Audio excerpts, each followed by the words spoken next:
Hey, thanks for making it to Veterans Info Tap. I'm glad you made it. I wanted to talk about the presumptive list that's for every veteran. Every veteran does have a presumptive list of conditions, simply based on service, not location. Now, when we often think of presumptive conditions, most of the time we're thinking Agent Orange and we're thinking burn pit. So you're thinking of Vietnam area, Agent Orange stuff, and you're thinking about Middle East burn pits and the presumptive lists that are associated with that. Now, presumptives are great, and there are a list of presumptives for all veterans. And I wanted to just read through it. The VA actually talks about it. I want to share it with you. I'm not going to dive into all the conditions. I'm going to give you kind of an overview thought that I want you to leave with on this. Now, with that, let's jump into it. Hit the thumbs up, subscribe, share with a friend, all that good stuff. I really appreciate all of that. Many hands make light work.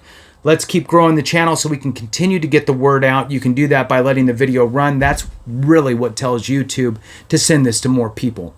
If you want to support the channel in other ways, I really appreciate all of you members. You can go to the homepage. You see highlighted members there. That's kind of a rotation thing of highlighted members that scroll across the homepage of the channel. And then there should be a join button there. And I appreciate it so much. Thank you. All right. So before I jump into this presumptive list or what have you for or information for all veterans, I'm going to first quickly explain. I already know. Quickly. I'm going to do the best I can to be quick on explaining why presumptives are important. So in order to do that, let's talk about a standard service-connected claim versus a presumptive claim real fast, and then we're going to dive into this. So first, in order to have a successful claim with the VA that's a not presumptive, just a standard claim with the VA, you need to prove to the VA your time in service, right? Not a dishonorable type of a discharge. Prove your time in service. That gives you that window of opportunity. 2, you need to have a diagnosed condition, must be chronic in nature or have some sort of residual effects.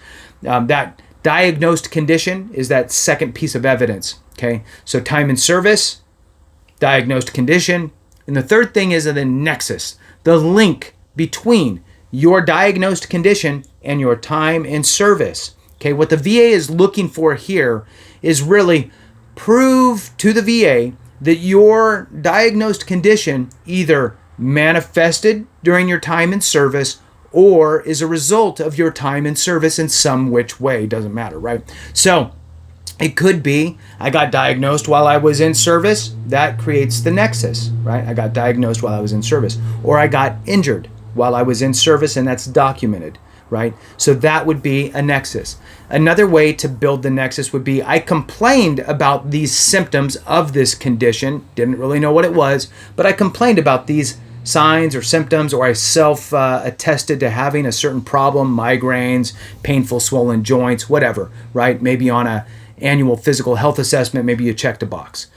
That helps you to build the nexus. You complained about it there. You could follow that up with a nexus letter from your doctor, getting buddy statements, your own statements also come into effect there. So that's what you need for a successful claim that's not a presumptive.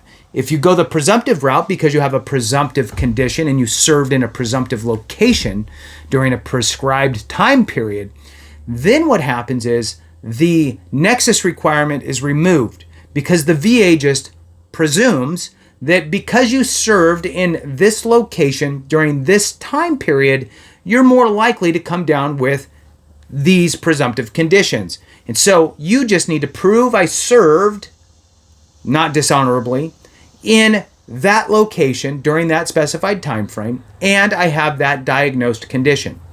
That's it. Then they'll service connect you. So presumptives are super strong because guess what? Many of us don't go to medical and get all of our ailments documented, right? So there is a list of presumptives for all veterans. And there's a window here for you. I'm going to read through it. Disabilities, this is the headline on the VA's page. Disabilities that appear within 1 year after discharge. Okay, so what could that mean? It could mean that it did appear during your time in service, but you just didn't document it, right? So it doesn't exist because you didn't document it. Then you got out of service, and maybe, I don't know, on month 8, you decided to go to the doctor for your migraines, or your heartburn, or your hiatal hernia, or your arthritis, or your back, or whatever it is. So finally, you went to the doctor within that 8-year period, and now there could be a possibility for a presumptive here. Now, not all conditions would fall in here, but my kind of take on it is if you can prove that it manifested. Now, look, you're not going to get in a car wreck, hurt your leg, and then be like, that's a service-connected condition. No, you were out and you hurt your leg, right? But something like migraines or hypertension or arthritis, that type of stuff. So let's jump into this and we'll read it. If you have certain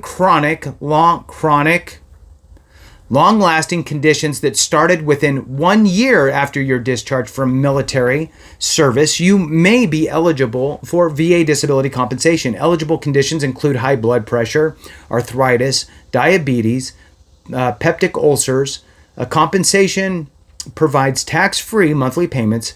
Keep reading to find out if you may be eligible. And oh, by the way, so we're talking about the 1 year period and kind of what that looks like. I'm also going to throw in 4 other ones that go 4 conditions that go beyond the 1 year mark. So we'll throw those in at the end. All right. So the disabilities that appear within 1 year. It says here, you may be eligible for disability compensation if you meet these 3 requirements. All of these must be true. You have an illness or condition that's at least 10% disabling that appears within 1 year after discharge, and the illness or condition is listed in the Title 38 Code of Federal Regulations 3.309 alpha, and you did not receive a dishonorable discharge. Okay, so the time period, 1 year after discharge. Okay, there's a list of all kinds of different conditions. My kind of take on it is, look, file for it if it showed up within 1 year after your discharge, and you can prove that. Let the VA say no if it's not there. You might have a chance to get it. The answer is always no if you don't ask. All right, so you didn't receive a dishonorable discharge was that third piece. Moving on. It says here there's a notation. If you get a disability rating, you may be eligible for VA healthcare and other benefits. So how do you file a claim for compensation? You could do it a few different ways. You can work with an accredited rep. I highly suggest. You could do it yourself online. The most important thing really at this point is file and intent to file. Okay, that buys you a year's time frame to figure it out. What we're looking at here, here's what you'll need to provide. Evidence that your condition is at least 10% disabling, like a doctor's report that shows you take medicine for your high blood pressure.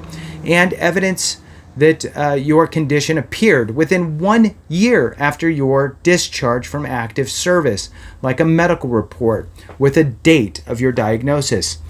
If you have a condition listed in Title 38 Code of Federal Regulations 3.309 alpha, you won't need to show the problem started during or got worse because of your military service. This is the elimination of the nexus, okay? This is because we automatically assume or presume that the condition that certain conditions that appear within 1 year after discharge are caused by your service. We call these presumptive conditions. Are any illnesses covered if they appear more than 1 year after discharge? Yes. There's 4 conditions that you could get service-connected as a presumptive. Now, you can get them service-connected other ways, right? But presumptive is obviously the easiest. So, Hansen's disease, a long-lasting infection that affects your skin, nerves, and mucous membranes, can appear within 3 years after discharge. So after you get out, if you end up with the Hansen's disease within 3 years, you can file that as a presumptive. Tuberculosis, that's that infection that attacks your lungs and sometimes other areas of your body, can appear also within 3 years after discharge. If you're diagnosed with tuberculosis within 3 years after discharge, you can file that as a presumptive condition. Number 3 here, and then there's one more. Number 3, multiple sclerosis, a long-lasting illness that can cause numbness, weakness, and many other symptoms. That can appear within 7 years after discharge. Okay, 7 years after discharge. The last one is ALS, okay, also known as Lou Gehrig's disease, a long-lasting illness that affects muscle control. This can appear any time after discharge, meaning that if you are a veteran who served and you did not have a dishonorable discharge, right, you would be able, if you come down with ALS, heaven forbid that you don't, I mean, I hope you don't ever have that, but if you do, or if you know somebody who served in the military and they have ALS, that's a presumptive condition. Simply serving in the military would give you that. It can show up anytime after discharge. So with that, thank you so much for watching. I really appreciate you. Have a great one. And remember, if we don't take care of each other, something went wrong.